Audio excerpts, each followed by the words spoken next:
Praise God. Hallelujah. Kumusta po tayo lahat? Isang magandang gabi po sa ating lahat, mga minamahal mga kapatid. Today is Tuesday. Ito po ang ating JCLG Tuesday Online Bible Study. At ito po ang inyong lingkod, Pastor June Cortez from San Pablo City, Laguna. Hello. Hallelujah. Kumusta na po tayo lahat? Thank you, G. Salamat po sa ating mga regular na kapatid na laging kasama natin sa Bible study. Pagpalain po tayo ng Panginoon. So, let us pray, mga minamahal. Heavenly Father, maraming po salamat. Sa gabi ito, we will again study your words. Thank you for this great opportunity to be in your presence and to the giftings of the Holy Spirit. Panginoon, maraming po salamat.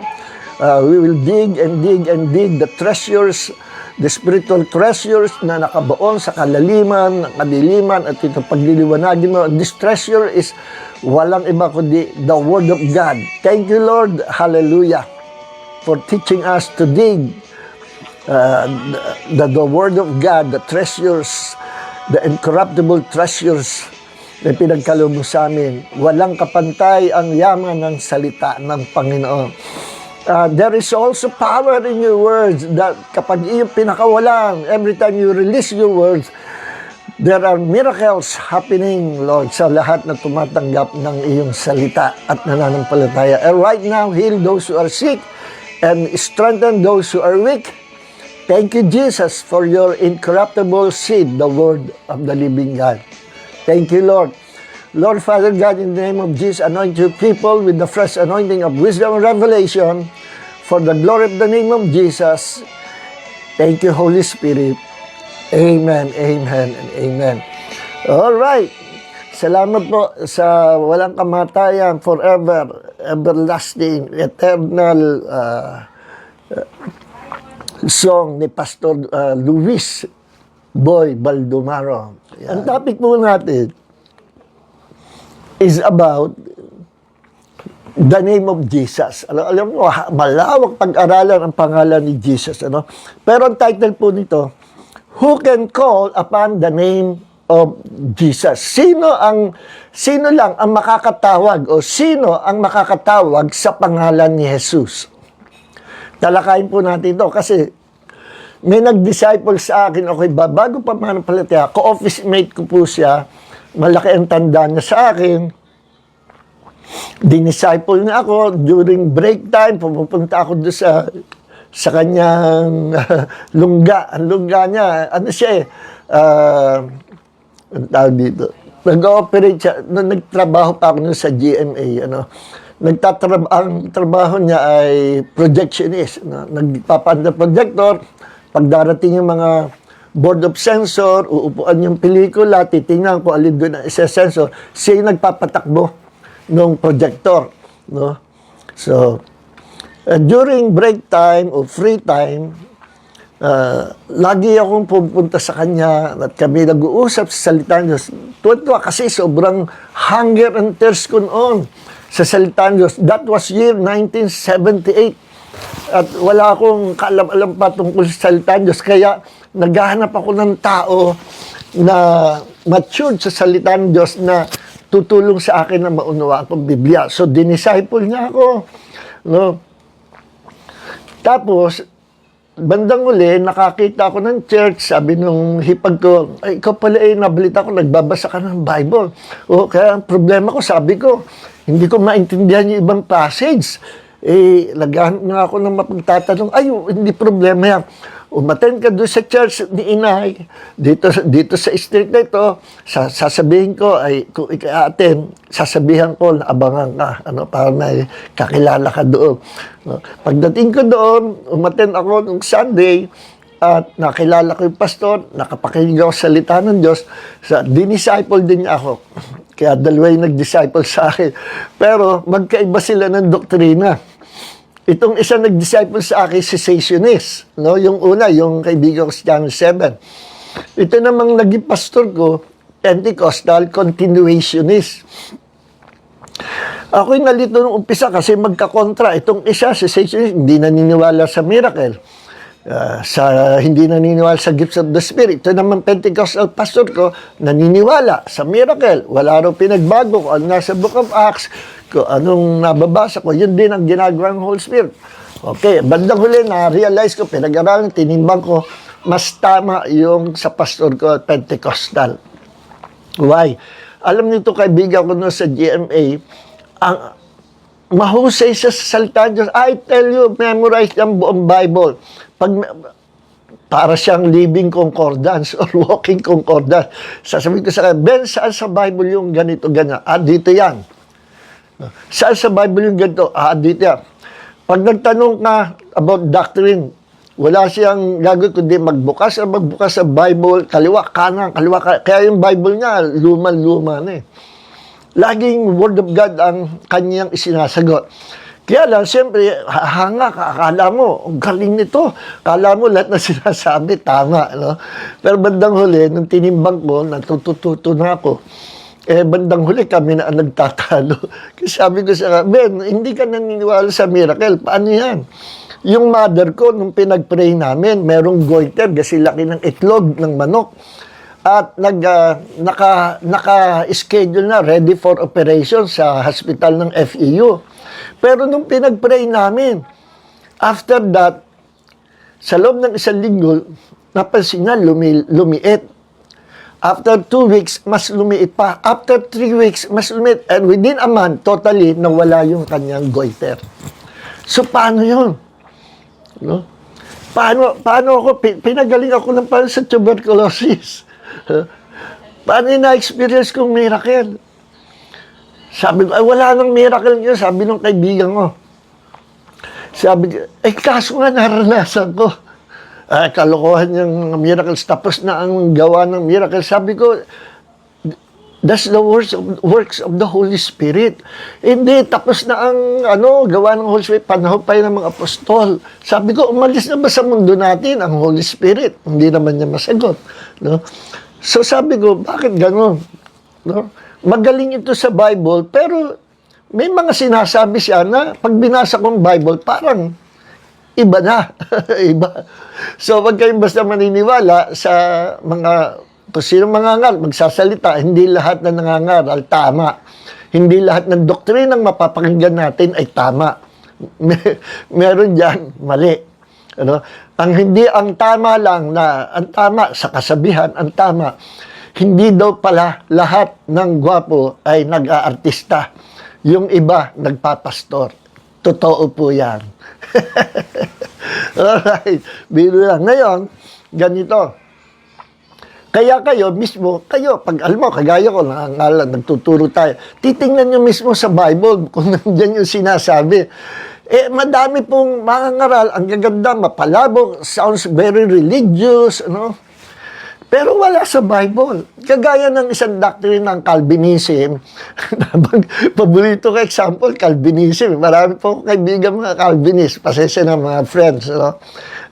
Kaya sabi ko, straight talk lang tayo.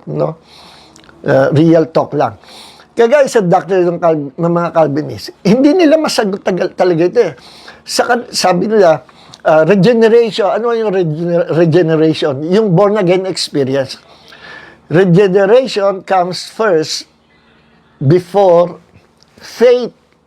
Ibig sabihin, bago ka manampalataya, nauna na ikaw ay na-born again. At kaya ikaw ay nanampalataya kasi na-born again ka. Kasi daw, pag hindi ka pa born again, patay pa ang iyong spiritual life, ang iyong spirito. So, hindi ka lalapit sa Diyos, hindi mo maintindihan ang salita ng Diyos, wala ka pang pananampalataya. Kaya para maintindihan mo at ikay lumapit sa Diyos at magkaroon pananampalataya, ang kikilos gagawa ay ang Diyos, ibo-born again ka muna. At after na ikay ma-born again, saka ka palang makakapanampalataya. Sabi ko sa kanila, bakit ganun? Baligtad. Baligtad sa Bible kasi, you must first believe. Then, when you believe, you will experience the new birth or the born-again experience.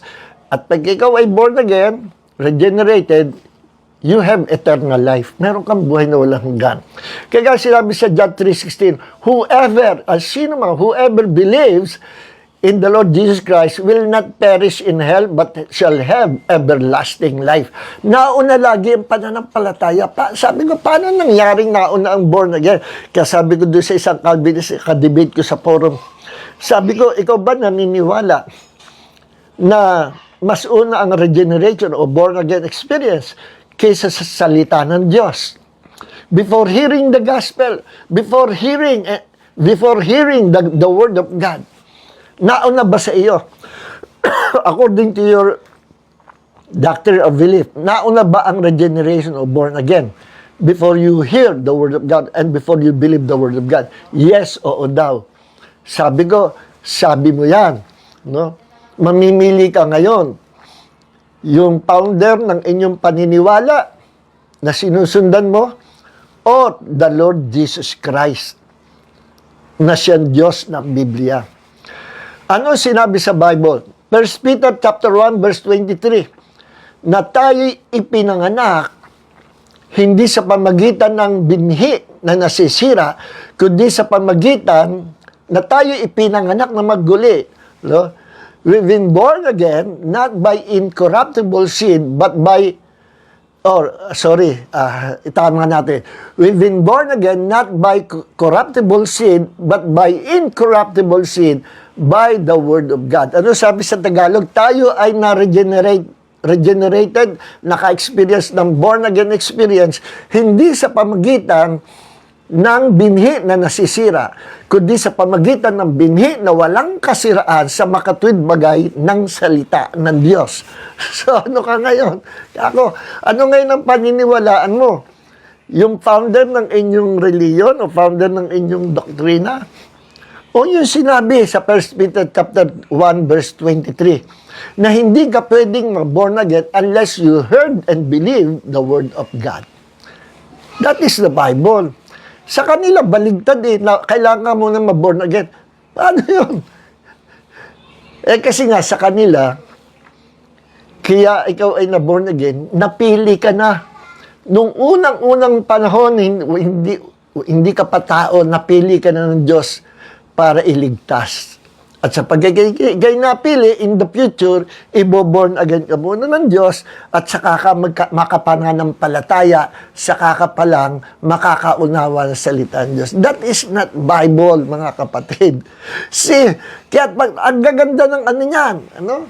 Ang gaganda, at pag pinakita mo, sasabihin lang, ang Diyos lang. All glory belongs to God. He is a sovereign God.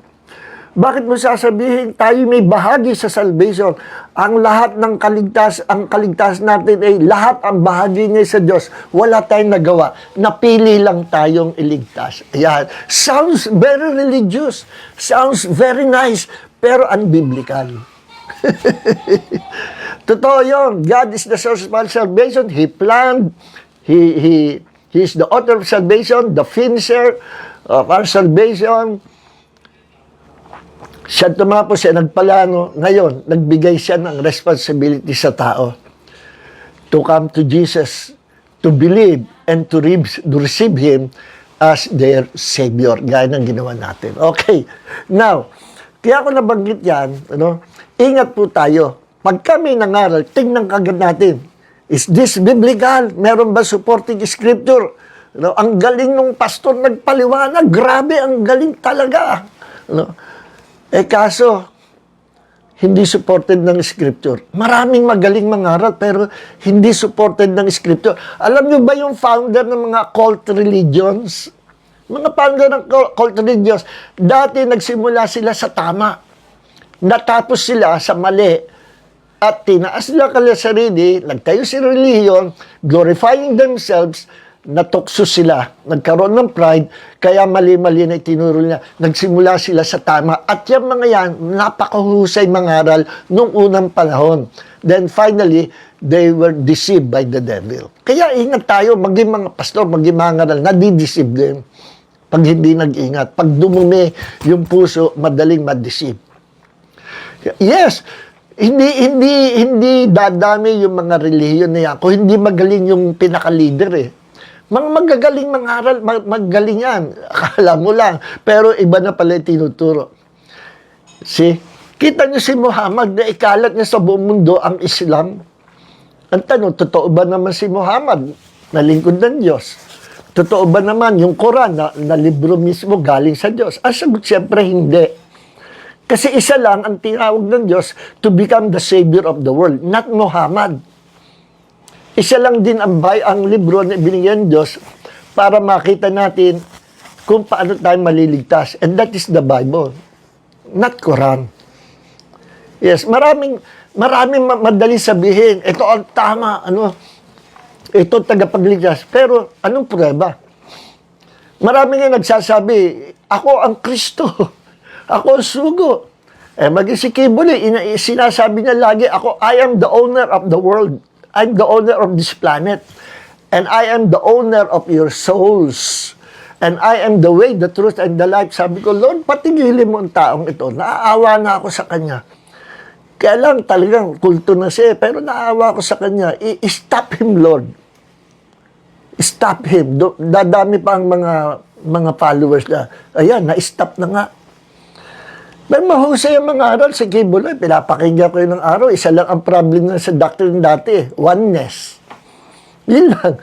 Then finally, namundok siya. Doon niya nakuha sa bundok, yung sari-saring ibang revelation. And those revelations are not from God, but from demonic spirit. Sa bundok, ang daming demons yan. Yes.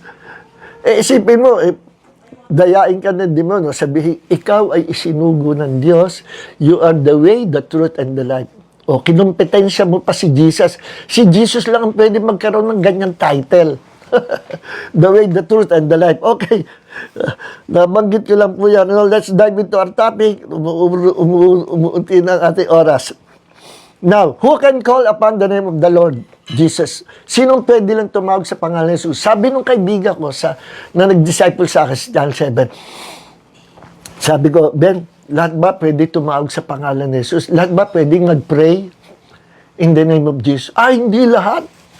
Kailangan maging anak ka muna ng Diyos. Ganun ba? Paano yung mga hindi pa Kristiyano na tumatawag sa pangalan ni Jesus? Hindi sila pakikinggan. Kasi ang may karapatan lang na tumawag sa pangalan ni Jesus ay ang mga Kristiyano. Yung mga pinanganak sa kaharian ng Diyos. So nag-isip ako.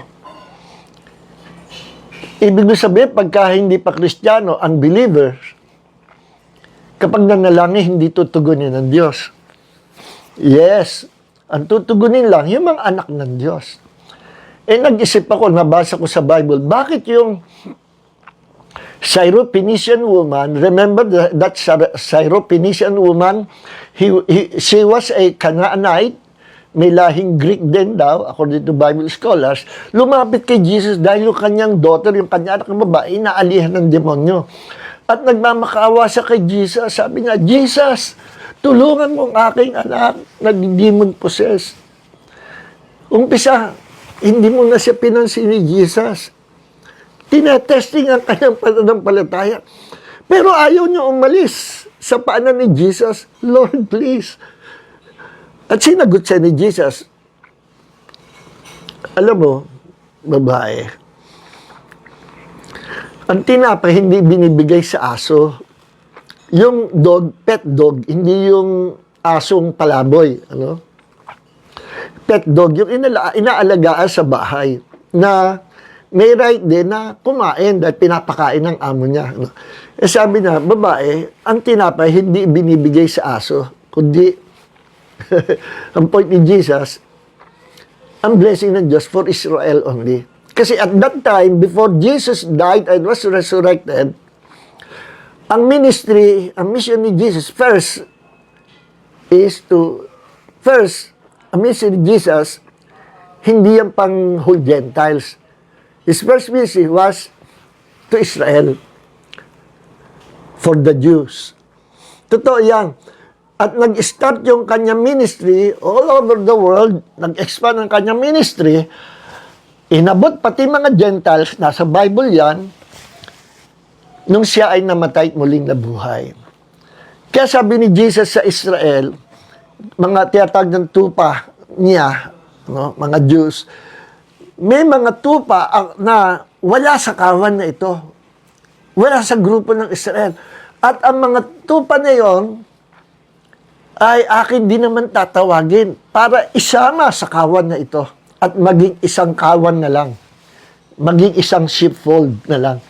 Tinutukoy niya yung mga Gentiles na magiging sheep, magiging tupa ng Panginoon, yung mga Gentiles na lalapit at mananampalataya kay Jesus. At naganap yan after He resurrected from the dead, ascended to heaven, at now umupo sa kanan ng Ama. Lahat ng bansa, lahat ng tao, Jew or Gentile, pwede nang lumapit sa Diyos through the Lord Jesus Christ. Kaya sinabi ni Jesus, I am the way, the truth, and the life. Wala nang iba, siya lang. Okay. Now, sabi ko, bandang uli, sabi ni Jesus, alam mo, ang tinapay, hindi binibigay sa aso. Sumagot yung Syrophoenician woman, Gentile woman. Sabi niya, Panginoon, kahit naman po yung pet dog, yung aso sa bahay, ay kumakain sa mga mumu ng tinapay na nalalaglag sa table ng kanyang amo. Ibig sabihin, yes Lord, tawagin mo na akong aso. Another thing, nakaka-insult sa panahon nila, sa mga Diyo, pag tinawag na aso ka, iniinsulto ka. Tinasing ni Jesus kung mai-insult yung babae. Itinataboy na niya, hindi pa rin. Kaya kahit hindi pa napapanahon na gumawa siya ng himala sa mga Gentile, alam nyo, napilitan siya gumawa ng himala because of the faith of that Gentile woman, Syrophoenician woman, na hindi dapat niyan tugunin sa panahon na yon dahil hindi pa napapanahon na mag-minister siya sa mga Gentiles, pero nagkaroon ng exemption. Tinugon niya yung panalangin ng isang Gentile woman. So, ang Panginoon pala nakikinig din sa panalangin ng isang broken-hearted, humble people na lalapit sa Kanya. Once they get broken-hearted at wala ka ng masulingan at ikaw ay humihingi ng tulong sa Panginoon, listen, pag tumawag ka sa pangalan ni Jesus, immediately tutugon ang Diyos. Yes, kagaya ng karanasan ko noon. Under the influence of drugs, unti-unti ako nababandage sa mga drugs, sa mga marijuana, At lalo naman akong nadidepress nung panahon na yon. Until finally, lumapit ako sa Panginoong Jesus. Naalala ko, kasi sabi ko, totoo kaya may heaven and hell? Totoo kaya meron Diyos? At sabi ko sa Panginoon, nagpray ako, Diyos, hindi ko pa siya matawag na Panginoon. Totoo po ba na merong heaven and hell? Totoo ba na ikaw ay nandiyan sa langit? Kung totoo, please, magpakahiyag ka sa akin. Gusto kitang makilala. I want to know you. Please, magpakahiyag ka sa akin. Reveal yourself to me kung totoo ka at kung totoo merong heaven and hell. Baka fiction lang yun. Baka, Jesus, baka ikaw ay istorya lang sa mga storybooks ng mga bata. Kaya kung totoo ka, reveal yourself to me. But after several days, I think after 3 days, merong still small voice, nagsasalamin ako sa aparador ng aking ina na may full mirror. May still small voice, tumingala ka. Kasi ito yung sagot ko sa iyo, sa iyong panalangin. Pag tingala ko, may nakausli na maalikabok na itim na libro. Kinuha ko New Testament, bagong tipan, Tagalog. Binasa ko yung first chapter ng Matthew, boring. Second chapter, boring. Hindi ko maintindihan. Itinago ko. Itinago ko sa... teka, by the way, bago ko basahin yun, ang binasa ko yung last page. Gusto ko makita yung ending eh. Binasa ko Apocalypse, Book of Revelation. Hindi ko lalo maintindihan. Binasa ko ang first page. Yung lahi, genealogy ni Jesus. Hindi ko rin maintindihan. Sabi ko, hindi na ako interesado dito. Boring eh. Puro talaan ng lahi lang yata. Ito, ako. Sa last page naman, lalo ko hindi maintindihan. Ano ito? Dragon. Ano ito? Merong ganito, ganyan. Tinago ko sa bookshelf doon sa kwarto na pinagtaguan ko. Alam nyo, pamulano, hindi ako mapalagay. Every time na dadaan ako sa kwarto na yon na pinagtaguan ko nung libro ng Bible, napapatigil ako, naalala ko, para bang kumakaway, inviting me to read the Bible again. Sabi ko, hindi na ako makatiis. Sige, bibigyan kita ng chance. Again, babasahin kita. And this time, magsisimula ako sa first page. Ebanghelyo ako ayon kay Mateo. Binasa ko, tiis ako. Sige, hindi ko man. Second chapter, okay lang. Sige. Third chapter, lumabas si Jesus. Nagpabaptize si Jesus. Teka, graduate ako ng 7th theology sa UST. Hindi ko naintindihan, hindi ko alam to. Teka muna, basahin ko. Pagdating sa 4th chapter, the temptation of Jesus. Pagdating sa 5th chapter, interesting, maganda pala ito. Magagamit ko rin ito. Pag ako ay under the influence of drugs, ang ganda ng tripping ko dito. Godly tripping. Holy ang tripping ko nito. Yes, babasahin ko pa. Aba, hindi ko pa nababasa yung New Testament. Natauhan ako. Sabi ko, ayoko na mag-drugs. At habang binabasa ko yun, sabi ko, natuto ko ng tawagin Panginoon. Napakaganda ng mga sinasabi mo. Ayoko nang humiwalay sa iyo. Tatapusin ko ito. No, gusto kita ako. Sabi ko, marami ako natutunan dito. Salamat. Panginoon, parang buhay na buhay ka ngayon sa akin. Parang naramdaman ko, lumalakad ka sa harapan ko. Hanggang sa nagdisi ako madaling araw, napanaginip ako si Jesus. Nalimpungatan ako. Hanggang sa pamula noon, that was year 1978 hanggang ngayon, year 2026, hindi na ako humiwalay sa Panginoon. At doon ko nakita kung paano ako'y tinugon ng Panginoon. No, ako'y tumawag sa Kanya, hindi pa ako manapalita, pero bakit niya ako pinakinggan? Yun lang ang hinihintay ng Diyos. Yun sinabi ng Panginoon sa James chapter 4 verse 7, draw near to God and He will draw near to you. No? Kaya sabi ko, kung pinakikinggan lang ng Diyos yung mga mananampalataya, bakit ako pinakinggan? Hindi ako mananampalataya pa noon. At bakit ako'y nakakaranas ng ganito? Ayoko na magmura, ayoko na ng drugs, ayoko na ng bisyo. Lahat, iniwan ko, lahat ng hindi sa Diyos. Pag ako'y nakapagmura, sobrang sisi ko, nagre-repent ako. Every time magkakasaroon ako ng kasalanan, nagre-repent ka gito. Sabi ko, naiwagaan ako, hindi ko alam kung ito nangyayari sa akin. Sabi ko, Panginoon, ano itong mystery na nangyayari sa akin?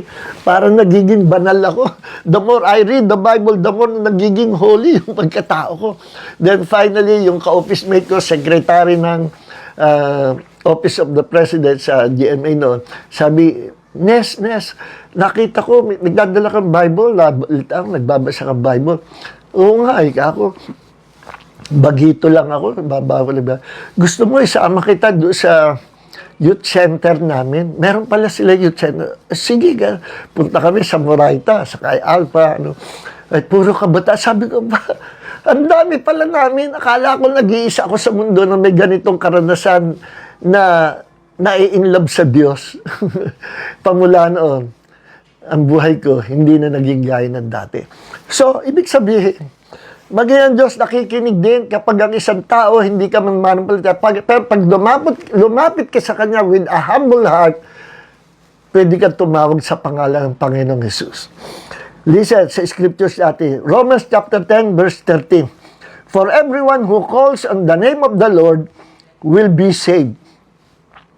Sapagkat lahat ng tumatawag sa pangalan ng Panginoon ay maliligtas. Ano po yung save? Ay ligtas or fastest will be saved. Maliligtas. Ano? Ibig sabihin, lahat ng tatawag sa pangalan ng Jesus, meaning, lahat ng lalapit kay Jesus, hindi niya itataboy. Sinabi mismo ni Jesus, sabi niya, lahat ng lumalapit sa akin, kailanman hindi ko itataboy. No? Kaya ako lumapit sa kanya, hindi ako tinaboy. Lahat daw ng tatawag, lahat, everyone. So, hindi sinabing only those who are born again can call on the name of the Lord Jesus. Kundi sabi, everyone, magisino ka man. No? Everyone who call upon the name of the Lord will be saved, ay maliligtas. Alam niyo yung salita maliligtas o salvation? Saved. Sa Greek ay sozo.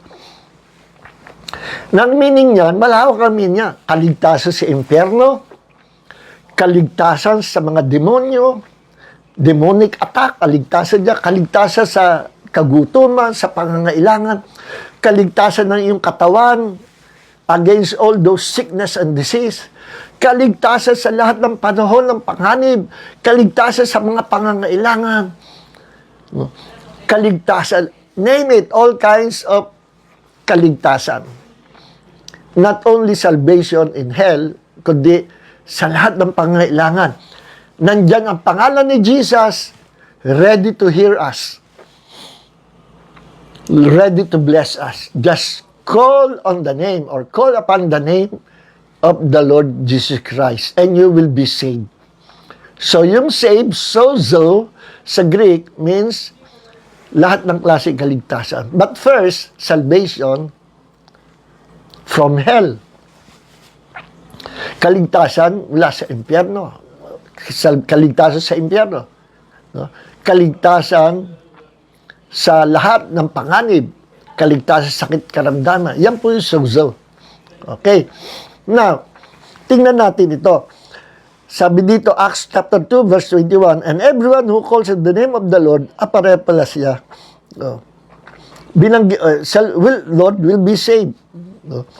At ito po ay binanggit sa Acts chapter 2, verse 21, kinote dito, yung Joel 2:32, lahat ng tumatawag, sino man tumawag sa pangalan ni Jesus, maliligtas. So, the name of Jesus is for all people of the world. Ano?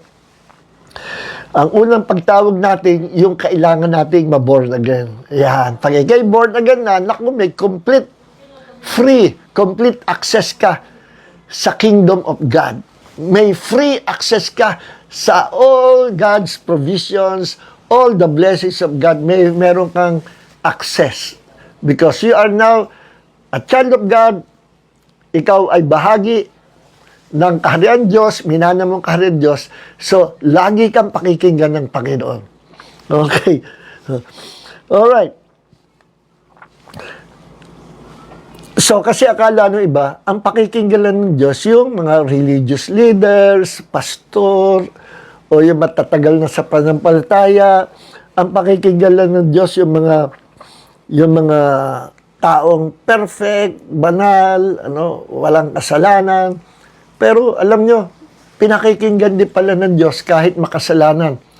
Basta lumapit lang na may pagpapakumbabang puso, lumapit sa Panginoon na may pangangailangan, desperate, humble, inaamin ang kanyang kahinaan, kalagayan niya. Naku, ang Panginoon malapit sa mga taong sawimpalad, sa mga taong mahihina, sa mga tao na alam niya, wala na siyang kasasaligan o pupuntahan. Napakalapit ang Panginoon sa mga broken-hearted, sa mga taong humble.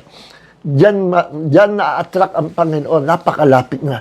Kaya kung sino ka man, kaibigan, if you want to come to Jesus, tatanggapin ka ng Panginoon. Just call on the name of the Lord Jesus Christ.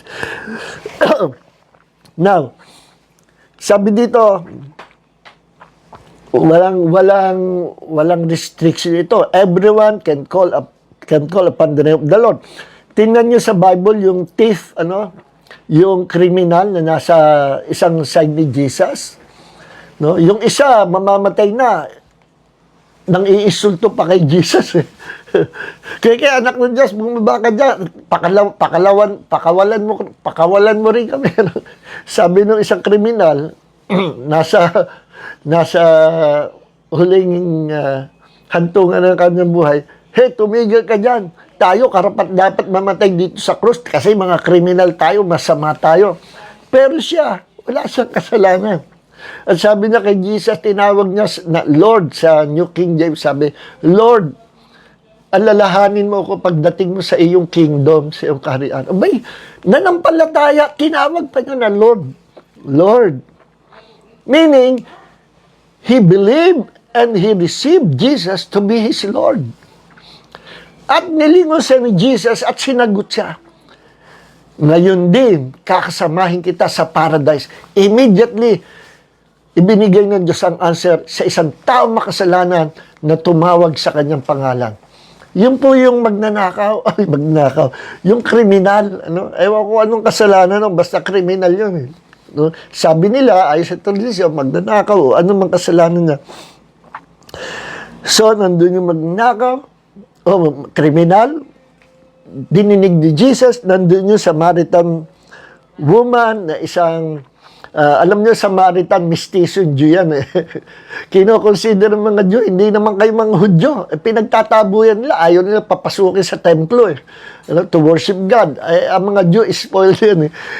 Akala nila sila lang liligtas sa Panginoon. Kinikik out nila. Kaya, itong mga Samaritan people, ginawa, nagtayo sila sariling tabernacle sa bundok. Kaya na-encounter Jesus, Samaritan woman, umiigib sa balon, itinanong siya, humihingi ng tubig si Jesus. Sabi nung Samaritan woman, naalaman niya, Diyos si Jesus, yung pananamit. Sabi niya, Ginoo, sino talaga alin ang tamang pagsamba? Yung mga Jew, yung Samaritan sa bundok sumasamba. Sabi ni Jesus, dumarating ang panahon at ngayon nga, hinahanap ng Ama ang mga tunay na mananamba na sasambahin siya sa espiritu at katotohanan. Ibig sabihin, kahit saan ka nandoon, you can worship God. Because God is Spirit, you must worship Him in the Spirit and in truth. Yan ang sabi ng Panginoong Jesus. At nagilalas ito sa Samaritan woman, At pamula na-encounter na si Jesus, bumaba siya ng palengke, iniwan niya yung timba niya na may laman tubig, o yung jar niya na may laman tubig, at nag-evangelize siya sa palengke. Oy, nakita ko, Messiah. Nakausap ko personally ang Messiah, ang Mesiyas na hinihintay natin, na-encounter ko, nakausap ko. Ayan, nagkagulo na, hinanap nila si Jesus. So, kita nyo, even those, that Samaritan woman, pinakinggan ng Diyos. Nire-reject yan ng mga Jew. At si Paul, na dati taga-usig ng mga Kristiyano, pinakinggan ng Diyos. Nung si Paul ay tumawag sa pangalan ng Panginoon. Bakit? All the way to Damascus, siya ay humingi ng authority permission na pag-aaresto ng mga Kristiyano. On the way to Damascus, nakasakay sa kabayo, sinalubong siya, na-encounter niya ang Panginoong Hesus. Yung glory ng Diyos sumikat sa kanya at nagliwanag at nasilaw siya at nahulog siya sa kabayo at hindi niya makita. Sabi niya, sino ka baga? Panginoon, tinawag niya yung nakasisilaw na glory. Who are you, Lord? At nagsalita si Jesus. Nung tumawag siya na, Lord, dininig siya ni Jesus. Nagpakilala si Jesus, I am Jesus. Ako si Jesus na iyong pinag-uusig. At pamula noon, naiba na ang buhay ni Paul nung na-encounter niya si Jesus dahil sa pagtawag ka niya, sino ka ba? Panginoon. And once ay kayo tumawag sa Panginoon, He will reveal Himself to you. Gaya na na-experience ko noong una. At gaya na experience ni Paul, who are you? Lord, I am Jesus, na iyong pinapersecute.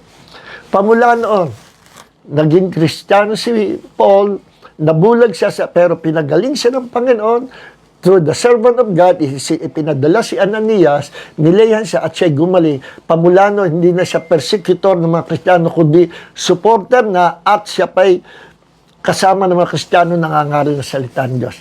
Binag ng Diyos sa kanyang buhay nung siya'y tumawag sa pangalan ng Panginoon. Okay. Now, kaya everyone who call upon the name of the Lord, pakikinggan ng Diyos. At unang tawag mo sa Panginoon, yung makilala mo siya, Lord, I want to know you, Lord. At yan lang ang hinihintay ng Panginoon. Lalapit talaga siya. He is waiting for us to come to Him. And He will receive us. Okay. Now, pag sinabing everyone who call upon the name of the Lord, will be saved. Sino yung everyone? All people. No? Acts chapter 10, verse 34 hanggang 35. All people. Number 2, mga sinners. For sinners. 1 Timothy chapter 1, verse 15. No? Sino pa? For the needy. Yung mga nangangailangan ng tulong. No? Sa Panginoon. Yung mga tumatawag. Yung mga desperate. No? Matthew chapter 11, verse 28. Come to me, all of you who are tired and heavy laden, and I will give you rest. Kita nyo? No?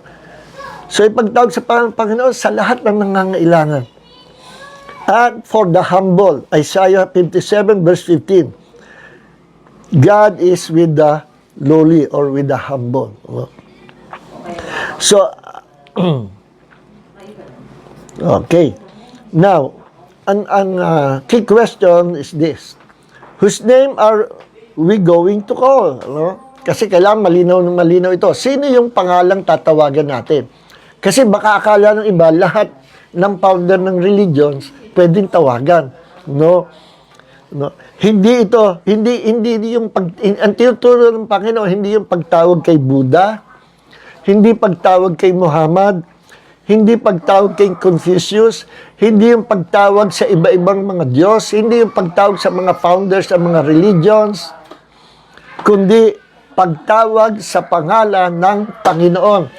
Anong pangalan ng Panginoon na ibinigay niya sa mundo? For all mankind. Anong pangalan? Isa lang. The name of Jesus. Sa Aramaic and Hebrew ay Yeshua.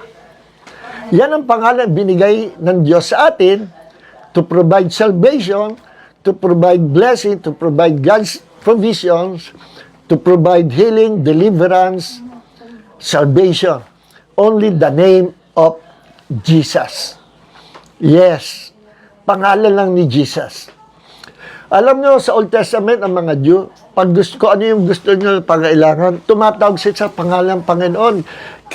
Binibigkas nila kung ano yung pangalan ng Panginoon. Ang daming titles ng Panginoon. Una-una, ang Panginoon sa Old Testament, tinawag na Jehovah or Yahweh or Jehovah, iisa lahat yan. Kaya may title ng Panginoon na Jehovah Jireh, the Lord that provides your need. Jehovah Rapha, the Lord who heals you, nagpapagaling. Jehovah Tzidkenu, the Lord, your righteousness, our righteousness. Jehovah Mikadesh, the Lord who sanctify us. Jehovah Ra, the Lord our shepherd. Jehovah Nisi, the Lord our banner. No? Our banner, ang banner sa harapan ng batalyon ililalagay, meaning in times of war, ang Diyos ang mangunguna sa pakikipagbaka. He is also Jehovah Sabaoth, the Lord of hosts, ang Diyos ng hukbo ng kaharian ng Diyos. He is also called Jehovah Gemula, the Lord who gives us the recompense of our reward. Siya nagbibigay ng reward, ng judgment sa mga kalaban ng Diyos, at siya rin nagbibigay ng reward sa mga anak niya na tumatawag sa kanyang pangalan. Jehovah Gemula. Siya rin yung Jehovah Jehovah Shammah, the Lord who's always present in times of need. He will be there. Sabi ni Jesus, I will be with you always, even to the end of this world. Siya yung Jehovah Shammah who is present everywhere. Only God can be present everywhere. Sabi ng INC, si Jesus hindi Diyos, tao lang. Kaya sabi ko naman, agree ba kayo, meron bang tao na may ability to be present everywhere? Sabi nila, wala. Bakit sinabi ni Jesus? Where 2 or 3 are gathered together in my name, I will be there in the midst of them. Meaning, Jesus is present everywhere. Yan ay attribute lang ng Panginoon yan, ng Diyos. He is omnipresence, omnipotent, all-powerful, omniscience. Diyos lang meron niya. Alam niyo sa Old Testament, pag nagpakilala ng Diyos, I am Jehovah Jireh, the Lord that provides. Meaning, yun ang gusto niyang gawin sa iyo. He will provide your need. Nagpakilala ng Diyos sa Old Testament, I am Jehovah Ropeka or Rapha, the Lord who heals you. Meaning, gusto ng Diyos pagalingin ang kanyang bayan. So, kung ano yung names and titles niya, yun siya, I am El Shaddai, the God who is more than enough. No, the breasty one. No? Kumbaga sa relationship ng mother and child, siya yung inahin na nagpapadeli, nagsusupply ng gatas para mabuhay ang kanyang anak. No? Hindi ibig sabihin ni female ang Diyos, lagi masculine ang Panginoon. Ibig sabihin lang noon, God always care for us. He will provide our needs. No? At sabi, I am El Shaddai, the God who is more than enough, the all-sufficient one. Meaning, ako ang Diyos na sobra-sobra na pagpapala sa iyo. I can be your doctor, your nurse, your mother, your father, your best friend. No? Ako yon. Lahat ng pangalan mo, ako. And all the names and titles of God under the Old Testament, alam nyo, lahat ng pangalan title na yun, nagpo-provide sa pangailangang tao.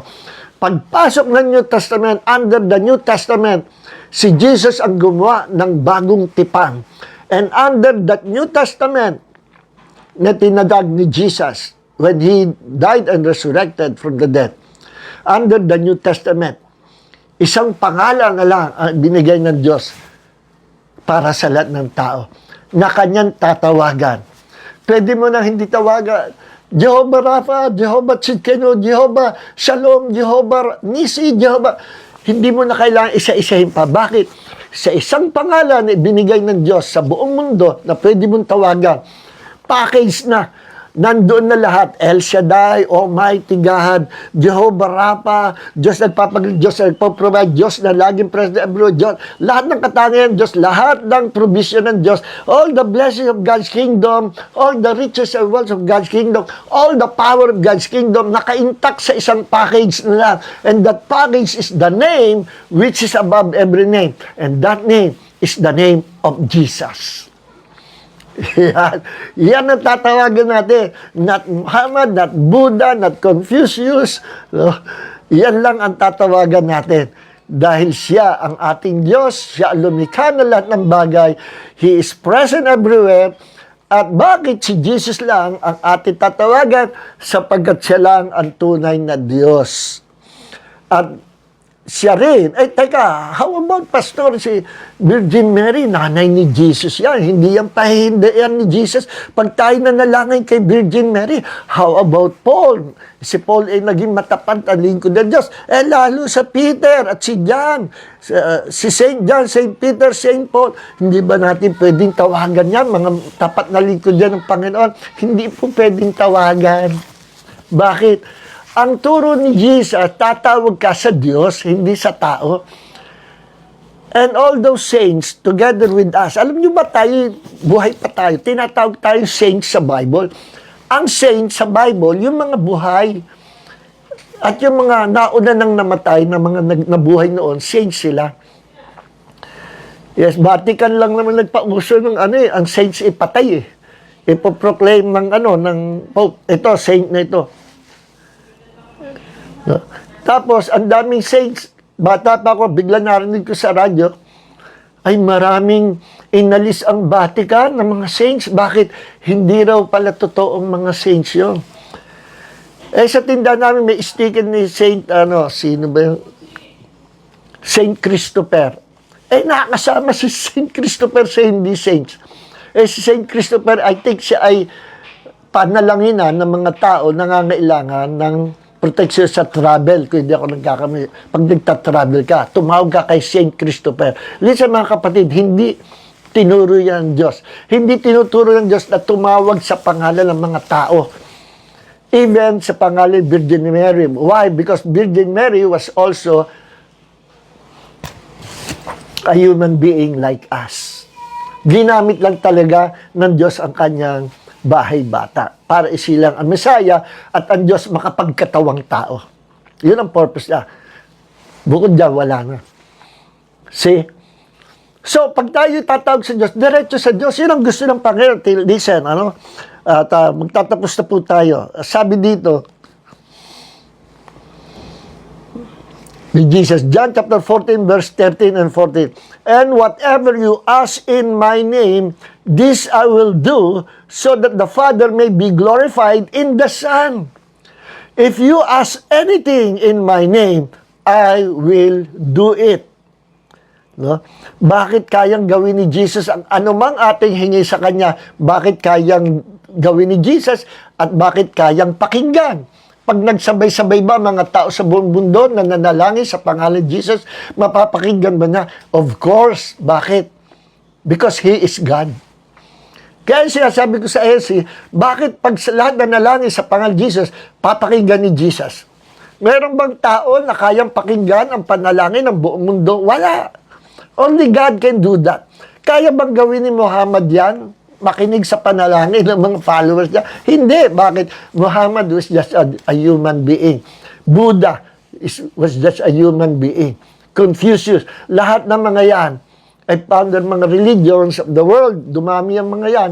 Pero hindi lahat ng marami ay tama. Sabi ni Jesus, malawak ang daan patungo sa kapahamakan at makipot ang daan patungo sa katotohanan. See? So, hindi ibig sabihin, maraming mga members, sila yung nasa totoo. No, hindi totoo yun. Okay. Now, sabi sa Philippians chapter 2, verse 10 and 11, bakit kay Jesus tayo dapat tumawag? Tawagan ang pangalan Jesus. Ganito pag tayo may hihingi sa Ama. You can call upon the name of the Father using the name of Jesus. Kagaya nito, Father God, in the name of Jesus, I come before your presence. Father God, Ama, ito po ang kahilingan ko sa pangalan ni Jesus, using the name of Jesus. Or you can call directly upon the name of the Lord Jesus Christ. Jesus, help me, Lord. Help me, Jesus. Pararangalan ng Panginoon ang prayer mo. Bakit? Kung ano ang karangalan ng Ama, kapag ikay nanalangin sa Kanya, na pararangalan ang panalangin mo, ganun din kapag nanalangin ka kay Jesus. Sapagkat kapag tinaas mo si Jesus, napaparangalan mo ang Ama, you're glorifying the Father, at happy, masaya ang Ama kapag tinataas mo ang pangalan ni Jesus. Kapag tinatawagan mo ang pangalan ni Jesus, masaya. The Father is being glorified. Sapagkat ang buong karangalan, kayamanan ng kaharian ng Diyos, lahat, even all the power of God's kingdom, even authority of God's kingdom, ibinigay ng Ama kay Jesus. Nung siya ay nabuhay na maguli, umakit sa langit, meron ng access ang lahat ng tao sa Diyos Ama. Kasi walang makakalapit sa Diyos Ama. Kaya nag-provide ang Diyos ng middleman, and His name is Jesus. That through Jesus, the God-man, Christ Jesus, lahat ng tao makakalapit na sa Ama. Basta dadaan ka sa pangalan ni Jesus. Kaya sabi ni Jesus, John chapter 14, verse 6, I am the way, the truth, and the life. I am the way, siya lang ang daan. Hindi yung religions of the world, not Buddhism, not Islam, not Taoism, not Hinduism. Only the name of Jesus. Magkakaroon ka ng access sa kaharian ng Diyos. You can come to the Father. He is the only way. Wala nang iba. He is the only way to salvation. Kahit meron kang, you can have all the religions of the world, but without Jesus, you are doomed to hell. And will be thrown into the lake of fire sa judgment day. Only Jesus can provide the right way. The way to heaven. And I am the truth. Sabi ni Jesus, lahat ng mga religions are lies from the devil. Only Jesus and only His teachings ang totoo. I am the truth. All are liars. All founders of those religions were liars. Only Jesus is the truth. I am the life. Kahuli-hulian yan, John 14:6, I am the life. Anong ibig sabihin? Only Jesus can give us eternal life. Again, yan yung sabi ko sa mga INC, if Jesus is just a human being, how come meron siyang power to give life? Meron ba tao na may kakayahan, ability, and power to give life sa mga nangangailangan, kaligtasan? Wala. Only Jesus Christ can give us life. No. Ang Father can give us life. Jesus can give us life. The Holy Spirit can give us life. Why? Because these three divine persons sila yung bumubuo ng iisang Diyos natin. We only have one God, not three gods. And in that one God, may tatlong miyembro. The Father, Jesus, and the Holy Spirit. These three are distinct persons of the Godhead, but these three are one God. Yes. Kagaya ko, isa lang ako, pero may tatlong bahagi ako. I have three dimensions. No? Ano-ano, meron ako. Body, soul, spirit. Tatlo, spirit, soul, and body. Magkakaiba yan. Iba ang spirit sa soul, iba ang soul sa body. Pero lahat ng yan, bahagi ko bilang iisang tao. See? Kagaya ng itlog. Anong meron itlog? Tatlong bahagi rin. Yung balat, na matigas, no? Yung puti, at yung dilaw.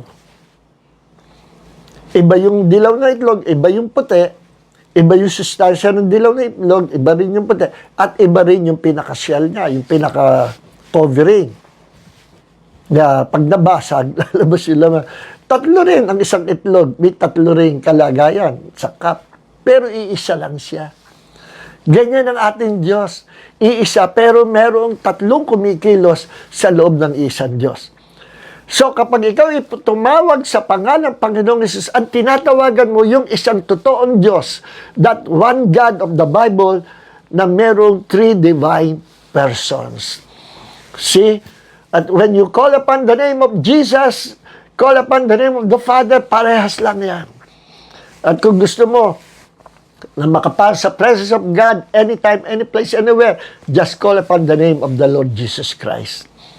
Okay, hanggang dito na lang mga minamahal. So I hope marami kayo natutunan. Please send or share this video to all your friends, especially sa mga unbelievers. Ano? Let's evangelize the world. Naatasan lang ako ng Diyos na mangaral, pero iisa lang po tayo. As you share this video, this teaching to other people, to your friends, to the unbelievers, parehas lang tayo ng reward sa Panginoon, mga kapatid. Naatasan lang na ako ang mag-release ng unang salita at kayo naman ang susunod. So, purihin ang Panginoon. God bless everyone. At kung ikaw, kaibigan, gusto mong lumapit sa Panginoong Hesus, to have life, to have eternal life, come to Jesus. Hindi ka niya itataboy. Gusto mo maging anak ng Diyos, you will inherit the kingdom of God. After this life, meron kang next life. At yung next life natin, hindi yung good life. It's not a better life. It's the best life that God will give us. The best life. Why? In heaven, sa ating new life, sa next life natin, wala nang magkakasakit, wala nang tatanda, wala nang mamamatay. And the kingdom of God forever, kasali tayo dyan. Sa atin niya, pamana ng Diyos sa atin, through the Lord Jesus Christ. At wala nang mamamatay, wala nang tatanda, wala nang magkakasakit. Lahat tayo ay artistahin sa kaharian ng Diyos, magaganda. Because we will receive our new glorified body. No, designed to live forever sa eternity. Kaibigan, if you want to believe and receive Jesus, manalangin ka ng ganito. Just lift your hands in Jesus. Tada pagsuko, sabihin mo sa Panginoon Jesus, come and pray with me. I-release mo sa iyong bibig mula sa iyong puso ang ganitong panalangin. Sabihin mo, Lord Jesus Christ, come on, pray. Lord Jesus Christ, Panginoong Jesucristo, sumasampalataya po ako na ikaw ay Diyos na nagkatawang tao, namatay para bayaran ng aking mga kasalanan. At ikaw ay nabuhay na maguli after 3 days. Umakyat sa langit, umupo sa kanan ng Ama, upang ako na sumampalataya sa iyo ay mabuhay din magpakailanman at kasamahin mo sa iyong kaharian. Panginoong Hesus, isinusuko ko sa iyo ang buong buhay ko. Nagpapakababa po ako sa iyong harapan. Tanggapin mo po ako. Jesus, mula po sa gabing ito, you are now my Lord, my God, and my Savior. I believe you, Lord Jesus. I accept you to be my Lord, my God, and my only Savior. Lord, pagkalooban mo rin po ako ng iyong Holy Spirit. Thank you, Jesus. Amen, amen. God bless everyone, mga kapatid. May the grace of Jesus and the love of the Father, the fellowship of the Holy Spirit be with you all. Shalom. Amen.